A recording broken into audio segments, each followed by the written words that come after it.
तो गाइस, फिर सोने के बाद मैं जब उठी तो मुझको भूख लगी। मैंने मम्मी को बोला मुझको पानी पूरी खानी है। मैं बोली घर पे बनाते हैं। कैसे मम्मी बनाती है? थोड़ी सबसे पहले आलू और मटर दिए और फिर उबाल दिए। मम्मी ने पानी पूरी का बनाया।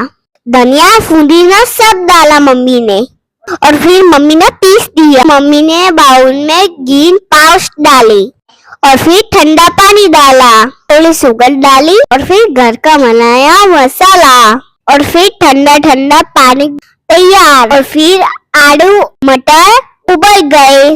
फिर मैंने मम्मी ने मसाला तैयार किया और फिर पुदीना का पानी डाला, ग्रीन पेस्ट डाली, थोड़ी लाल मिर्च, गरम गरम लगड़ा तैयार। देखो और देखो मेरे पापा पूरी लेके आए। मुझको बहुत मजा आ गया। देखो मेरी मम्मी ने पानी पूरी बनाई।